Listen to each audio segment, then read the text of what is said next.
늘 교회 방문할 때마다 우리 환대해 주시는 최봉수 목사님 또 교우들께 너무 감사드리고요. 저희 아내가 우리 서울제일교회를 방문할 때마다 저에게 하는 얘기가 있어요. 뭐냐면 교회 이렇게 들어서 예배 드릴 때 얼마나 많은 기도로 여기가 쌓여진 교회인지 이렇게 늘 느끼고 본인이 와서 예배 드릴 때마다 은혜 받는다고. 근데 저도 동일한 마음입니다. 그래서 오늘 찬양 우리 인도자께서 찬양 드리면서 제가 나눌 말씀들을 다 이미 찬양으로 해가지고 너무 감사한 마음. 예. 오늘은 성경에서 여러분들이 잘 관심 갖지 않았던 영역들에서 좀 나누고 싶은데요. 제가 요르단에서 지금 시리아 난민 사역들 하고 있어서 우리 난민과 관련된 또 우리 좋은 말씀들은 우리 목사님께 들으시고 저에게는 오늘 선교지와 관련된 또 내용들 함께 나누고 싶습니다. 여러분 혹시 성경에서 성경 읽으시면서 난민이라는 단어를 읽어보신 분 계신가요? 그러면 난민은 어떤 사람인지 혹시 알고 계신가요? 예, 우리 난민의 정의는 인종, 종교, 국적, 정치적 박해에 대한 두려움 때문에 자신의 국적국 밖을 떠난 사람들입니다.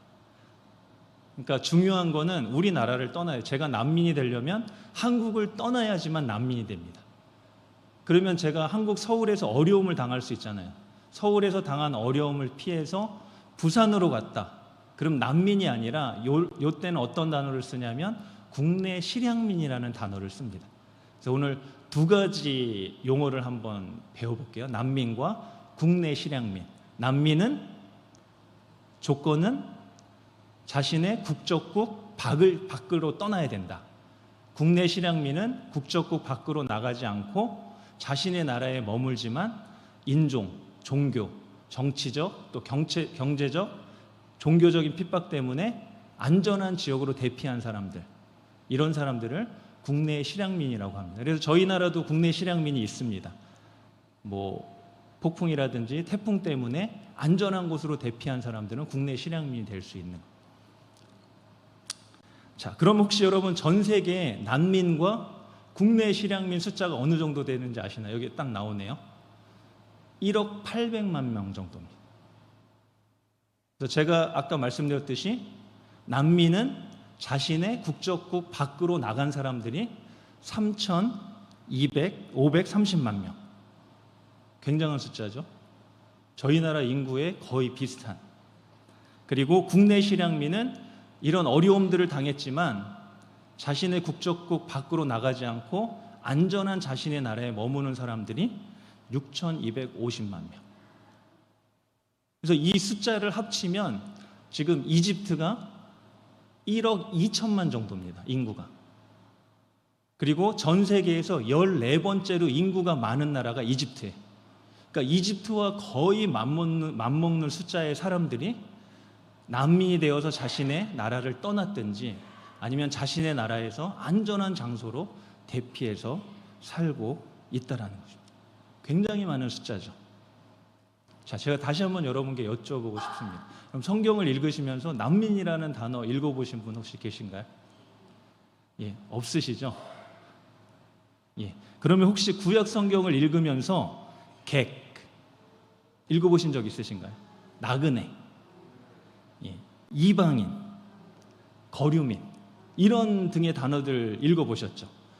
이런 단어들이 바로 난민과 가장 유사하게 사용되는 단어가 바로 이 네 가지의 단어입니다. 그래서 오늘 그 성경 안에서 요 단어들이 나오는 내용들, 성경 안에서 요 네 부류의 난민과 같은 사람들에게 어떤 말씀을 나누고 있는지 말씀 구절을 찾아가면서 함께 나누고 싶습니다. 이 단어, 그러니까 난민과 유사하게 쓰였던 히브리어 두 가지 언어가 있는데 하나는 노클이라는 단어와 하나는 게르라는 단어입니다. 근데 이 노클이라는 히브리어와 게르라는 두 단어의 공통점은 뭐냐면 이스라엘 살고 있지만 이스라엘 백성이 아닌 사람들, 그러니까 이스라엘 땅에 머물고 있지만 국적은 이스라엘 사람들이 아니었던 사람들에게 공통적으로 사용했던 단어가 바로 이 노크리와 게르라는 단어입니다. 근데 차이점들이 있어요. 노크리는 뭐냐면 일정 기간 동안 합법적인 자격을 갖추고 살다가 자신의 나라로 돌아가는 사람들을 이야기합니다. 근데 게르라는 사람들은 이스라엘에 정착하고 싶은 의도를 가지고 있는 사람들이, 그리고 도움이 필요한 가난한 계층, 그리고 게르가 되는 요인이 한 세 가지 정도가 있는데, 첫 번째로는 경제적인 요인. 그럼 경제적인 요인으로 자신이 살고 있던 땅을 떠나서 다른 지역에 가서 살았던 사람 혹시 성경에서 기억나는 분 있으신가요? 예, 야곱. 70인의 가족을 이끌고 기근 때문에 이집트, 애굽 땅으로 가서 살게 되죠. 그게 출애굽 역사의 기원이 되는 사건입니다. 그럼 정치적인 박해를 통해서 이렇게 게르의 삶을 살았던 사람이 또 성경에 나오죠. 다니엘. 바벨론 포로로 자신의 의도와는 상관없이 바벨론 포로로 끌려가서 그곳에서 살아야만 했던 사람이, 그러니까 이런 사람들을 바로 게르라고 이야기합니다. 그래서 이 게르라는 사람들은 이스라엘 백성과 동일한 법 적용을 받았어요. 그리고 노클이라는 계층의 사람들은 동일한 법 적용을 받지 않았습니다. 그래서 오늘 나오는 성경 6가지 구절에 나오는 이 이방인, 나그네, 개, 거류민이라는 단어는 바로 다 게르에 해당되는 단어들입니다. 그래서 여러분 이 게르라는 단어를 잘 기억하고 계시면 제가 나중에 다시 한번 이 말씀을 나누도록 하겠습니다. 예, 출애굽기 23장 9절 말씀입니다. 우리 함께 읽어보겠습니다. 시작. 너는 이방 나그네를 압제하지 말라. 너희가 애굽 땅에서 나그네 되었었은즉 나그네의 사정을 아느니라. 자, 영어로 보면 여기 빨간 글씨로 뭐라고 써 있죠? 포리너라고 돼 있죠. 포리너는 여러분 우리가 언제 사용하는 단어입니까? 네, 외국인들에 대해서 사용하는 단어예요. 그러니까 한국에 사는 외국인들, 한국 사람이 아니지만 한국에 살고 있는 사람들을 포리너라 그러죠. 그래서 이 너는 이방 나그네를 압제하지 말라. 하나님이 명령을 하고 계신 거예요, 이스라엘 백성에게. 그러면서 뭐라고 말씀하십니까? 너희가 애굽 땅에서는 나그네 되었었다라. 이스라엘 백성들이 애굽 땅에서 살 때는 본인들이 나그네 삶을 살았던 거예요. 외국인이었죠. 애굽 사람이 아닌데 애굽 땅에 살았던 사람들이 바로 이스라엘 백성입니다. 그래서 하나님 명령을 하시는 거예요.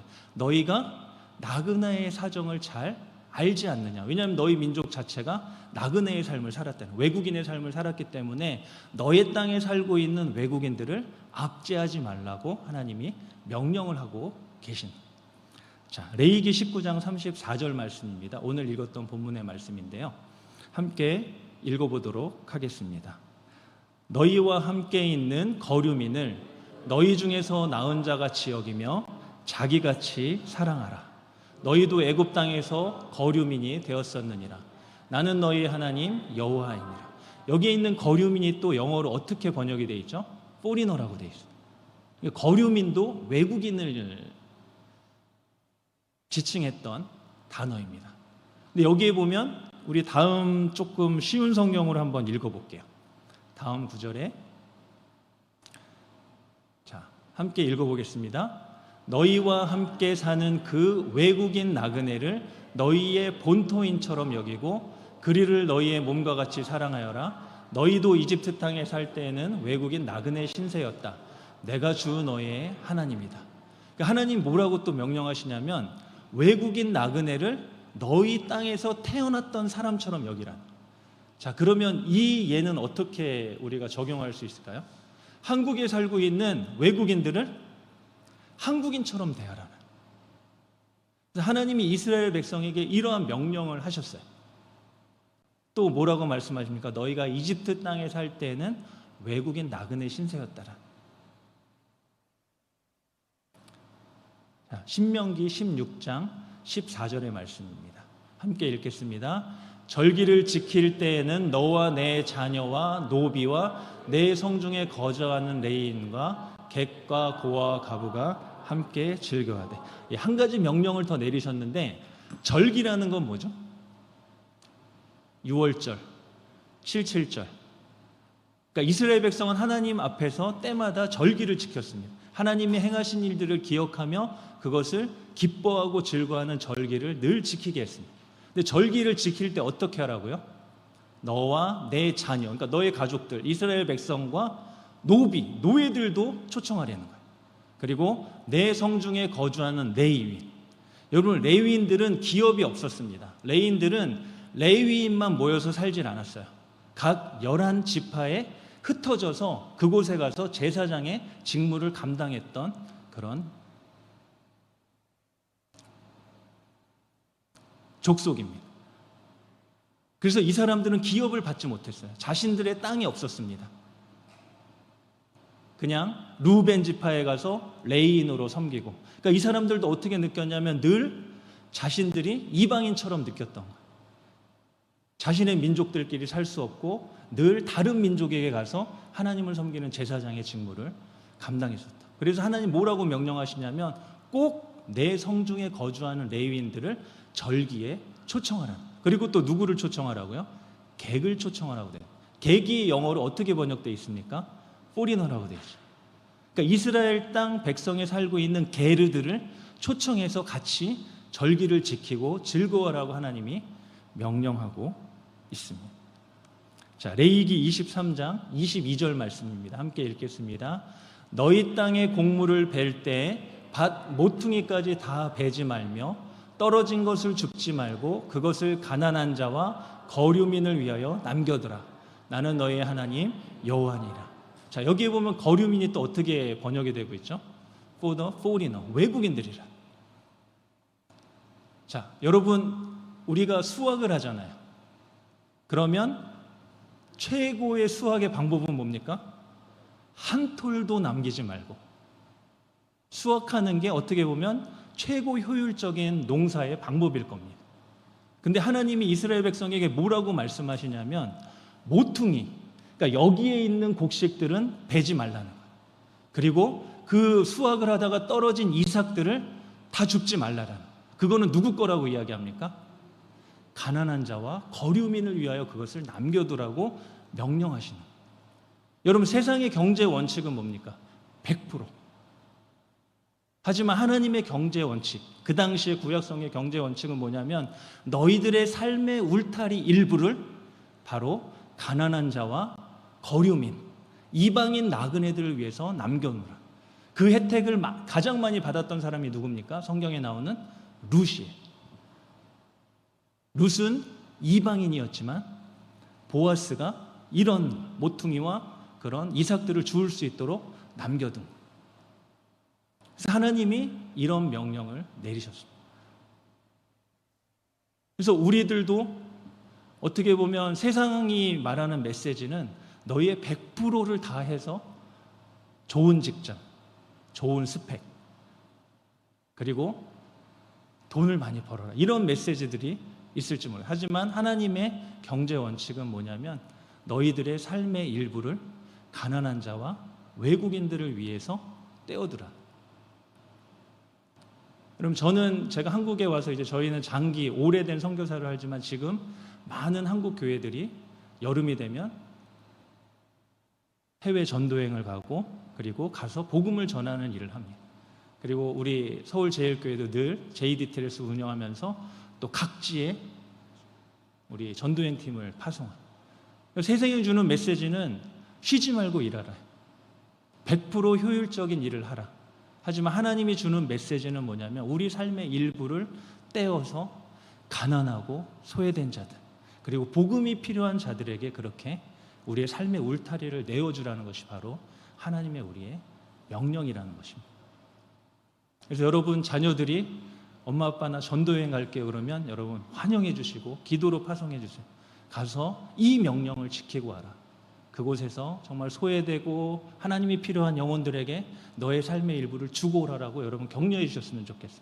공부해라, 좋은 직장 가야지, 이것만이 하나님의 원칙은 아니다라는 것입니다.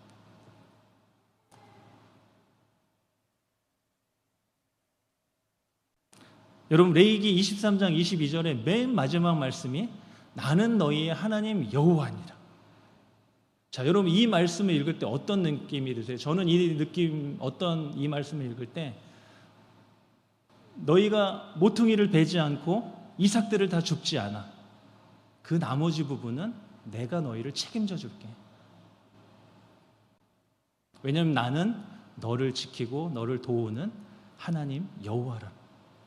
그 말씀이 바로 그 다음 구절에 그렇게 나오고 있습니다. 신명기 14장 28절에서 29절 말씀입니다.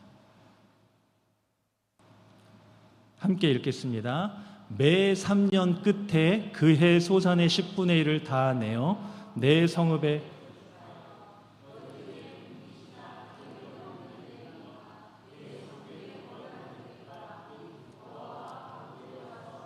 배부르게 하라. 그리하면 내 하나님 여호와께서 내 손으로 하는 범사에 내게 복을 주시리라.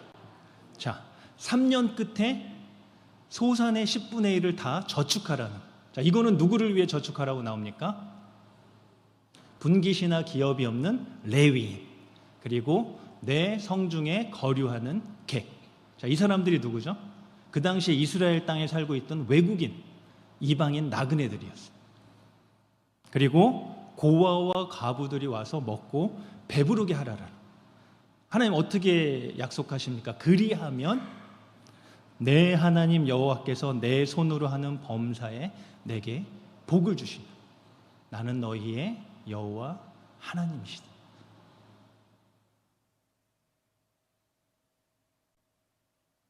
자, 민수기 35장 15절 말씀입니다.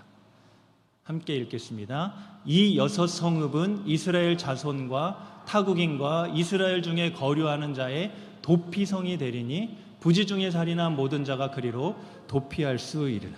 다음 슬라이드 보시면 이스라엘 백성이 구약 시대 때는 6개의 도피성이 있었습니다. 요단 서편, 지금 저희가 살고 있는 요르단이 요단강이에요. 그래서 요단강 동편이 바로 요르단입니다. 요단강 동편에 3개가 있었어요. 도피성이. 그리고 요단강 서편에 3개의 도피성이 있었습니다. 근데 이 도피성의 그 사용 이유는 뭐냐면 우리가 의도를 가지고 살인하잖아요. 그럼 이 사람은 반드시 살인 죄값을 받게 돼 있었습니다. 그런데 자기도 모르는 사이에 죽였던 사람 있잖아요. 지금도 이런 법 적용을 받잖아요. 저희가 뭐 과실치사라든지 아니면 자기를 방어하려다가 사람을 죽였을 때는 그 살인죄 적용을 받지 않잖아요. 그런 것처럼 구약시대 때는 부지 중에 내가 모르는 사이에 사람을 죽였을 때 살인죄 적용을 받지 않도록 도피성 제도가 있었습니다. 그래서 6개의 도피성 아무 데로나 가까운 곳에 가면 살인죄 적용을 받지 않았던 거예요. 근데 이게 누구한테 적용이 된다고요? 이스라엘 자손과 타국인. 그러니까 이스라엘 백성만이 도피성에 들어갈 수 있는 게 아니라 바로 이스라엘 중에 거류하는 자들, 그러니까 외국인 나그네들도 똑같이 법 적용을 받았더라. 이 게르라는 계층의 사람들은 이스라엘 백성들과 동일한 법 적용을 받았습니다. 그래서 이방인 나그네 객이었던 게르는 비록 이스라엘과 같이 하나님께 선택된 민족은 아니었지만 이스라엘 백성의 언약 공동체로 인정되어 그들과 동일한 법을 적용받아 살았습니다.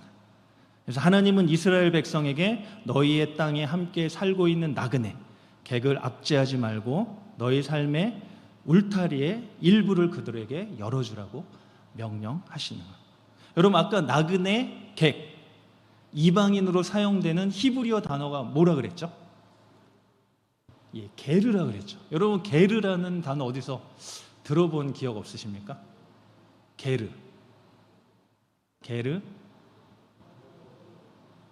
몽골 사람들 게르라고 합니까? 몽골 집을 게르라고 합니다. 성경에서 나오는 단어 중에 게르가 들어가는 단어.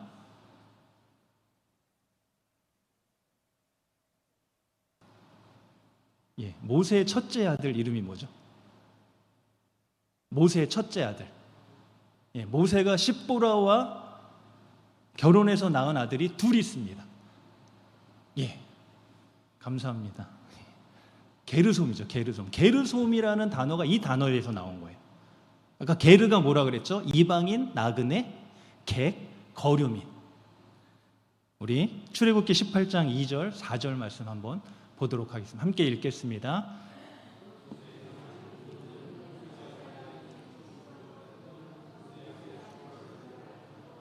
십보라의 두 아들도 함께 갔다. 한 아들의 이름은 게르솜이었다. 모세가 내가 낯선 땅에서 나그네가 되었구나 라고 말했기 때문에 붙여진 이름이었다. 다른 아들의 이름은 엘리에셀이었다. 모세가 내 아버지 하나님께서 나를 도우셨다. 그분이 바로의 칼에서 나를 구해주셨다라고 말했기 때문에 붙여진 이름이었다. 여러분, 게르솜은 바로 내가 타국에서 나그네가 되었다는 뜻이에요. 그래서 이 단어가 게르가 똑같은 단어입니다. 그러니까 외국인하고 똑같은 단어예요. 자, 그렇다면 모세가 자신의 큰 아들에게 게르솜이라는 이름을 지은 이유가 무엇일까요? 바로 자신이 처한 상황을 담아서 이름을 지은 것입니다. 여러분, 저희 집에 출생의 비밀이 있습니다.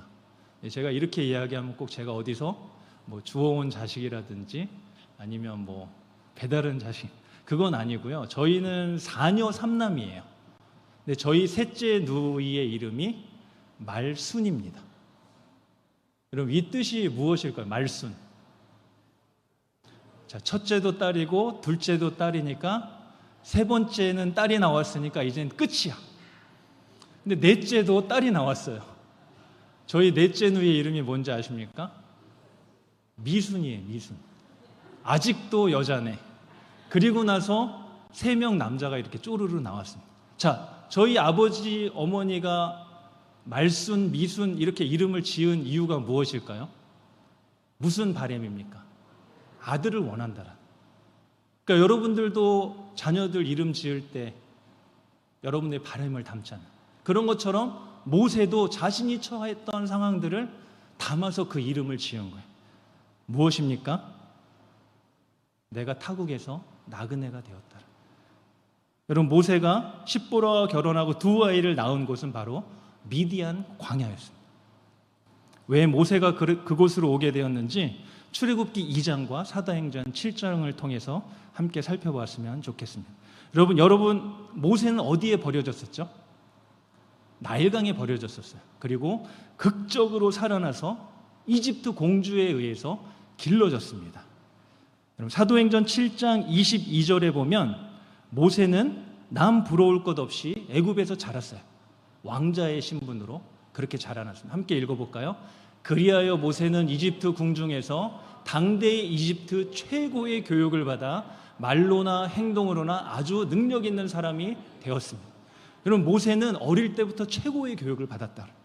그리고 말로나 행동으로 아주 능력 있는 사람이 되었습니다. 여러분, 저희도 옛날 조선시대 때 왕조시대 때 왕자들만을 특별히 교육하는 기관이 따로 있었습니다. 최고의 교육을 받았던 거예요. 근데 모세도 이집트 당대의 최고의 교육을 받았다. 여러분, 교육만 잘 받았을까요? 여러 가지 삶들이, 왕자의 삶들이 최고의 대우를 받으면서 살았던 거예요. 여러분, 최고의 교육을 받고 능력 있는 사람이 되면 그 다음에 무엇을 하죠? 저희가 지금의 현실에 보면 여러분, 최고의 교육을 받고 능력 있는 사람이 되었어요. 그 다음 단계는 무엇인가요? 그렇죠. 좋은 직장, 그 다음에 할 일을 찾는 거죠. 사도행전 7장 23절에 보면 모세가 결심한 결정이 하나 나옵니다. 자, 함께 읽어보겠습니다. 나이 40이 되매 그 형제 이스라엘 자손을 돌아볼 생각이 나더니, 그러니까 이집트 당대 최고의 교육을 받고 아주 능력 있던 사람으로 자라났던 모세가 40이 된 뒤에 결정을 한 가지 합니다. 내가 이제는 이스라엘 백성을 돌아봐야 되겠다. 여러분, 요 7장 23절 영어 성경에 보면 이렇게 나와요. 모세 decided. decide라는 단어 뭐죠? 결심한 거죠. 그러니까 이스라엘 백성들을 방문하기로 결정한 거예요. 그래서 지금부터 나오는 내용들은 모세가 우연히 길을 가다가 본 장면이 아니라 이스라엘 백성들을 돕기 위한 결심을 한 뒤에 나오는 사건이 바로 다음에 나오는 사건들입니다. 지금까지 나를 살려주시고 왕자로서 최고의 교육을 받게 하신 것은 바로 이때를 위함이었다란. 그리고 이제 모든 준비를 마쳤으니 이스라엘 백성을 구원할 원대한 계획을 갖고 첫걸음을 띄기 위해 그들의 삶을 살펴보러 나가는 거예요. 이스라엘 백성들이 어떻게 살고 있는가. 그때 사도행전 7장 24절 어떤 내용을 봅니까? 한 이스라엘 백성이 애굽 사람에게 원통한 일을 당하여 심하게 얻어맞고 학대받는 모습을 눈앞에서 보게 된. 그리고 모세는 결정을 합니다. 그 광경을 보다가 바로 이스라엘 백성을 괴롭힌 애굽인을 쳐 죽여서 모래에 숨겨놓는 거예요.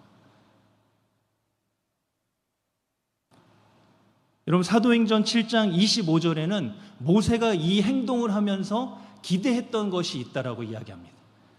자, 무엇을 기대했을까요? 함께 읽어보겠습니다. 모세는 자기가 이스라엘 사람을 도우라고 하나님께서 보낸 사람이라는 것을 동족들이 알아주기를 바랐지만 이스라엘 사람들은 그 사실을 전혀 인정하지 않았습니다. 그러니까 모세가 생각했던 건 뭐냐면, 하나님이 이제 이스라엘 백성을 애굽인들로부터 구원하실 거야. 그리고 그 구원의 일 계획에 하나님이 모세 자신을 사용할 것이라고 모세는 믿고 있었다라. 그래서 이스라엘 백성을 도와서 애굽인을 쳐 죽입니다. 근데 이스라엘 백성은 어떻게 한다고요? 그렇게 인정하지 않았다라.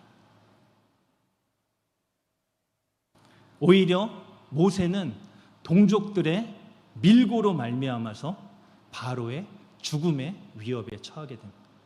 그 다음날 나가서 이스라엘 백성들끼리 서로 싸우고 있는 거예요. 왜 너희는 같은 동족인데 싸우냐? 그러니까 한 사람이 뭐라 그래요? 네가 무슨 상관이냐?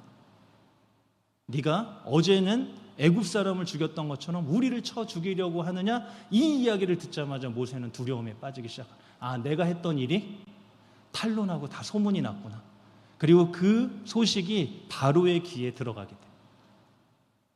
그래서 바로가 명령을 내립니다. 모세를 찾아라. 그래서 그 소식을 듣고 바로 미디안 강야로 도망쳐 나간 것이 바로 이 사건의 배경이 됩니다. 그래서 그곳에서 십보라라는 여인을 만납니다. 그 여인과 만나 결혼해서 낳은 두 아들의 이름이 오늘 첫째 아들은 게르솜, 둘째는 엘리에셀입니다. 내가 타국에서 나그네가 되었다. 여러분, 모세의 심정이 느껴지지 않습니까? 애굽에서 왕자의 신분으로 살았어요. 누구 하나 부러울 것 없는 그런 삶을 살았습니다. 최고의 교육도 받고 최고의 대우도 받고 이제는 내가 준비되었으니까 이스라엘 백성의 구원의 계획에 내가 일을 해야 되겠다. 그런 결심으로 동족을 위해서 자기가 살인까지 했는데 그 동족의 밀고로 생명의 위협을 받게 됩니다. 여러분, 모세의 심정이 어땠겠습니까? 그리고 아들을 낳았더니 그 아들을 볼 때 뭐가 생각이 난 거예요? 내가 타국에서 나그네가 되었구나. 애굽인이나 이스라엘 백성 어디에도 낄 수 없었던 모세는 타국 땅으로 피난와서 더 깊은 외로움을 느낍니다. 나는 왜 이렇게 어디에도 속할 수 없는 나그네의 삶을 살아야 하는가? 그 아들의 이름이 게르솜이었다. 그 감정이 고스란히 첫째 아들에게. 그래서 여러분, 게르솜 부를 때마다 뭐가 생각났겠어요? 그래, 난 나그네. 그런데 여러분, 둘째 아이의 이름이 좀 이상하지 않습니까? 자, 둘째 아이의 이름이 뭐였죠? 엘리에셀. 그래서 모세가 내 아버지 하나님께서 나를 도우셨다. 여러분, 제가 성경을 많이 찾아봤어요. 근데 게르솜과 엘리에셀이 몇 살 차이가 나는지는 내용이 나오질 않아요. 그런데 여러분, 연년생이더라도 최소한 1년의 시간은 차이가 날 겁니다. 아무리 빨리 나왔다 그래도. 그러면 1년 사이에 모세의 심경의 변화가 일어납니다. 여러분, 서울제일교회 우리 김 집사님이 첫째 아들을 낳았습니다. 이름을 대박이라고 지은 거예요. 여러분, 어떤 바램을 담은 겁니까? 얘가 대박 쳐가지고 정말 큰 부자가 돼서 살아라. 근데 둘째 아들을 낳았어요. 근데 둘째 아들의 이름을 하나님의 영광 하영이라고 짓습니다.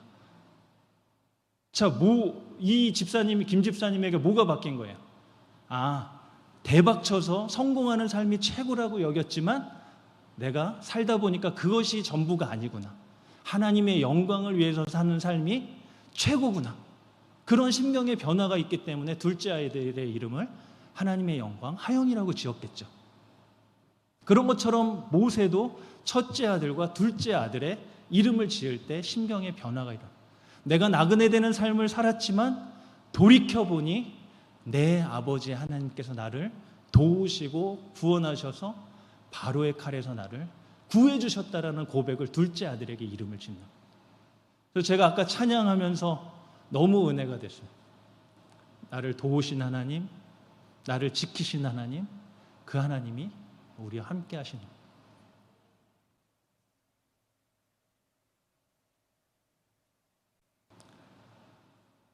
여러분 오늘 말씀을 나중에 마치면 저희가 두 가지 좀 기도를 하고 싶은. 하나는 좀 저희의 삶에 적용했으면 좋겠습니다. 우리 혹시 여러분들께서도 이 땅에 사는 삶이 나그네 같고 내가 어느 곳에도 속하지 못한 삶 같고 또 때로는 내가 어떻게 살아야 되지? 그런 어떤 두려움들이나 그런 감정들이 여러분 엄습해 올 때 있지 않습니까? 그렇다면 우리가 게르솜처럼 살아가고 있는.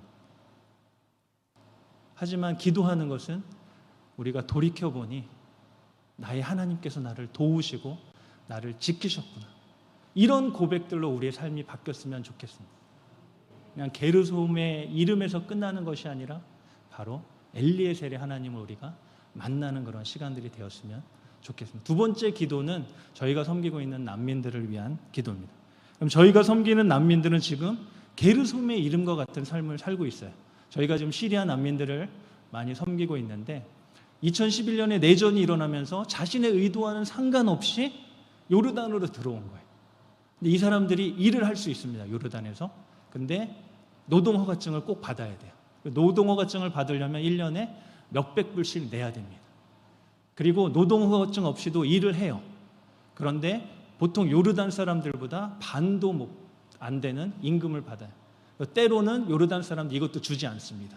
근데 경찰에게 신고할 수 없는 거예요. 왜냐하면 자기가 불법으로 일하기 때문에. 그래서 저희가 만나는 난민들 볼 때마다 어떤 난민들은 유럽으로 가고 싶어요. 왜냐하면 유럽은 그래도 나름 인권이 더 나으니까. 그러니까 이 사람들은 자신의 의도와는 상관없이 내전을 통해서 그곳에 왔기 때문에 늘 이런 마음들이에요. 내가 나그네가 되어서 살고 있고. 근데 저희의 기도 제목 한 가지는 이들이 내가 나그네가 되었다라는 거기서 그냥 멈춰서 있는 게 아니라 엘리에셀의 고백을 이들이 했으면 좋겠어요. 우리가 난민으로 나그네 같은 삶을 이곳에서 살고 있지만 그것이 우리를 구원하기 위한 하나님의 계획이었구나. 그래서 요르단 땅에서 피난처 되시는 그 하나님을 만나고 경험했으면 좋겠습니다. 그래서 저희가 지금 현직교회와 함께 그 난민들을 섬기는 사역을 하고 있는데 여러분 무슬림들이 교회에 와요. 물론 다 예수님을 믿기 때문에 오는 것은 아닙니다. 교회에서 하는 구제라든지 교육, 의료 사역 때문에 그들이 와요. 하지만 저희가 그 영혼들 중에도 예수님에 대한 관심이 일어나는 사람들이 있습니다. 그러면 저희가 그들에게 복음을 전하고 예수님에 대해서 전하고 있어요. 그 5월 달에 있었던 제가 일 한 가지만 나누고 함께 기도하는 시간을 가졌으면 영상 잠깐 보고 기도했으면 좋겠는데요. 그 5월 달에 예수전도단 대구지부 간사님들이 저희 이제 전도행을 왔었어요. 이제 제가 아랍어로 찬양 인도를 하고 우리 찬양팀 간사님들이 오셔서 예배를 한번 잠깐 영상 한번 볼까요? 예.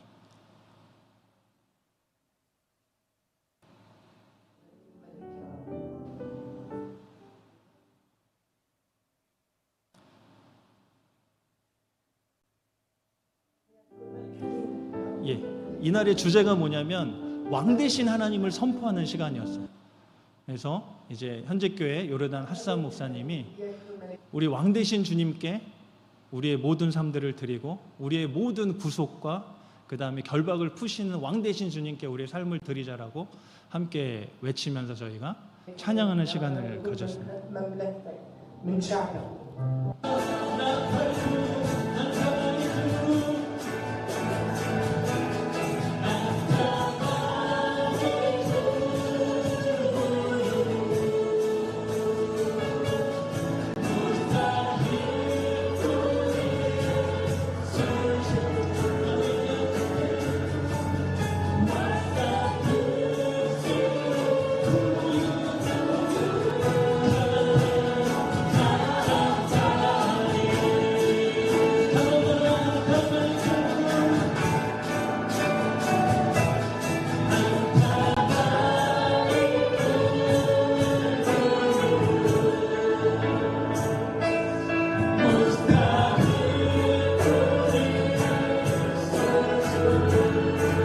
저희가 찬양을 하는데 한 여인이 있었어요. 이라크에서 온 자이납이라는 여인이 있었습니다. 이 여인이 막 흥분을 해가지고 교회 밖으로 뛰쳐나가는 거예요. 근데 이 여인은 어떤 여인이냐면 이라크에서 온 난민입니다.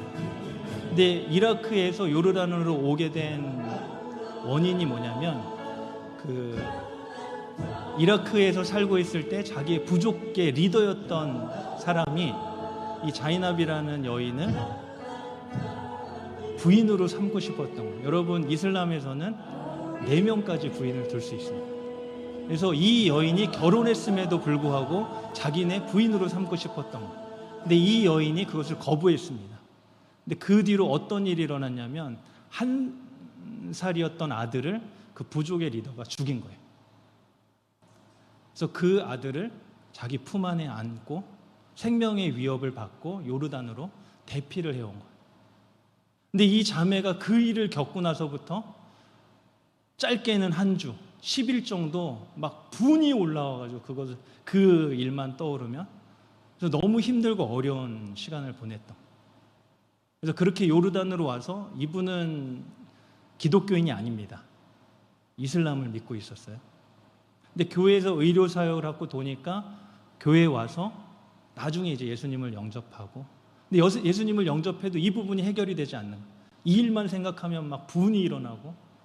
근데 이날 우리가 왕 되신 주님을 선포할 때 이 자매님의 뭐가 이렇게 훅 울컥 올라온 거예요. 그래서 나중에 예배 끝나고 나서 저희가 현직교회 목사님과 함께 기도하고 이제 그 다음 날 얘기를 들은 거예요. 그래서 자기가 이 찬양을 하면서 함께 선포하는데 뭔가가 이 안에서 그냥 훅 나가는 것 같은 걸 느꼈다. 그러면서 울음을 주체할 수 없이 울다가 그렇게 함께 기도하는 시간.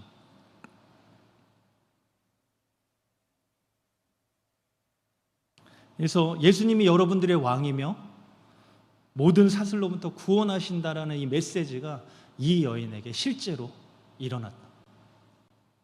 그리고 예수님 영접하고 나중에 함께 이제 팀하고 모여서 기도하는 시간을 가졌어요.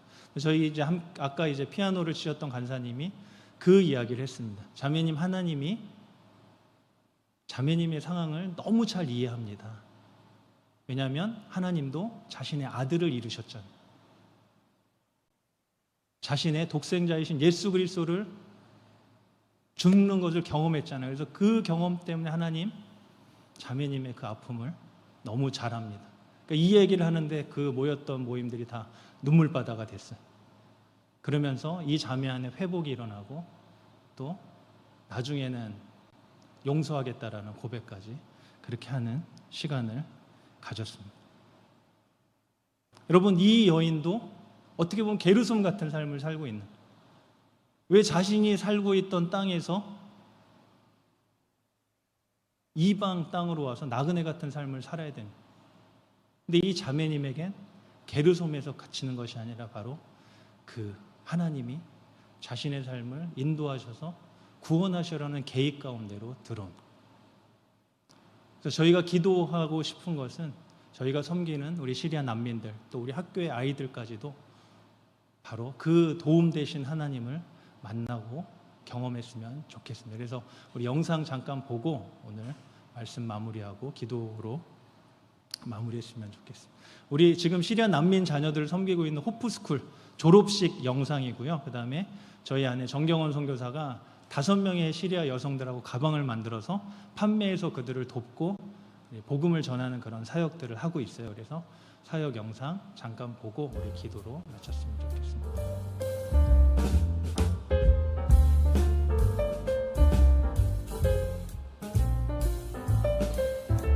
우리 15명의 KG2 아이들이 이번 6월 1일에 졸업을 했고요.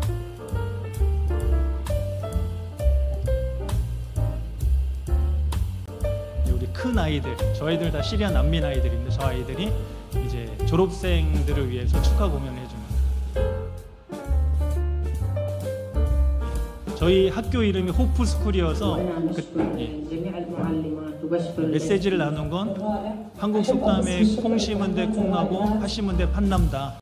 우리가 호프, 소망을 심었으니까 우리 아이들한테 소망이 일어날 수 있도록 우리가 함께 노력하자, 이제 그런 메시지를 전했습니다. 우리 졸업생들이에요. 저 15명의 아이들.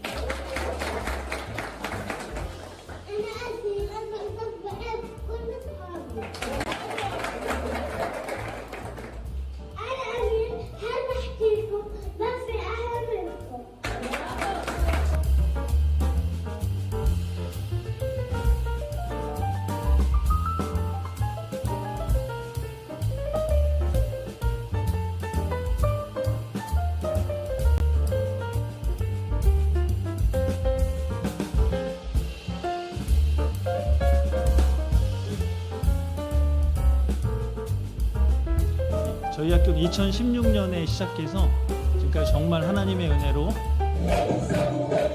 잘 운영되고 있습니다.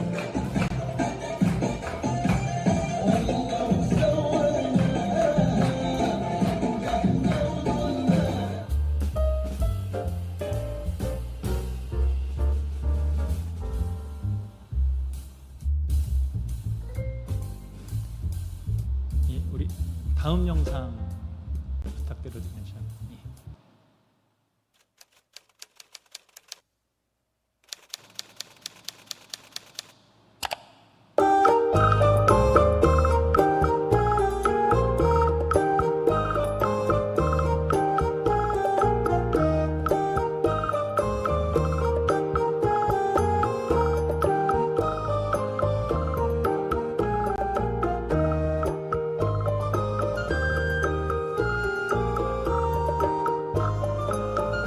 하나님께서 저희에게 너무 좋은 우리 5분의 아주머니를 만나가지고 지금 가족 같은 삶을 살고 있어요. 그래서 우리 방문할 때 같이 기도도 하고, 하지만 아직 예수님을 믿진 않습니다. 그래서 저희가 돌아가면 8월 달부터는 영적인 나눔들을 준비하고 있어요.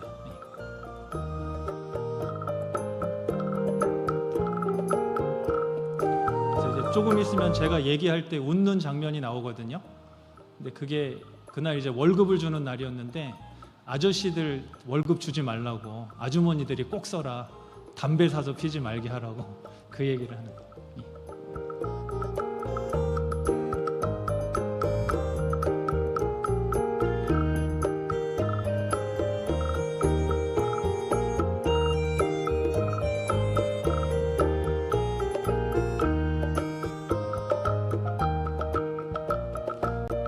마지막 영상은 저희가 이제 저희와 함께하고 있는 시리아 우리 난민들의 이야기들을 좀 영상에 담으려고 해요. 그래서 첫 번째로 만든 게 바로 함께 일하고 있는 마루안 아줌마의 큰아들 무함마드에 관련된 이야기입니다. 그래서 나중에 저희가 또 다른 난민들의 스토리를 담아서 많은 분들에게 기도로 저희가 부탁을 하려고 그래요. 그래서 마지막 영상 한 가지만 보고 기도하겠습니다.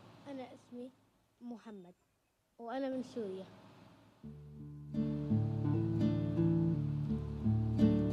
저희 호프스쿨이 나우르라는 지역. اسم أبوي زكريا 아빠 واسم أمي 자카리아고 مروة. 엄마가 اسم إخواني مهند وعماد 사형제 وكنان. 가족입니다.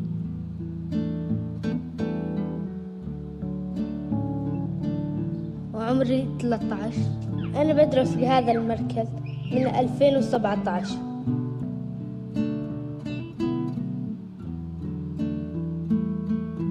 وبحب إني أدرس مادة الرياضيات.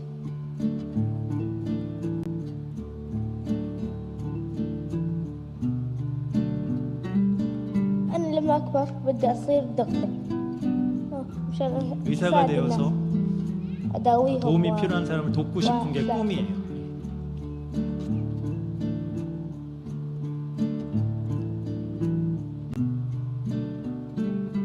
그래서 저희 지금 학교가 모든 학년들을 다 공부시킬 수 없어서 이 아이는 이제 다음 학기부터는 공부를 할 수 없어요. 그래서 저희가 지금 1:1 교육 매칭을 하고 있습니다. 그래서 지금 한국에 계신 두 분의 선생님이 일주일에 한 번씩 우리 무함마드에게 영어를 온라인으로 가르치기로 했어요. 그래서 지금 다음 주부터 수업 시작하고요.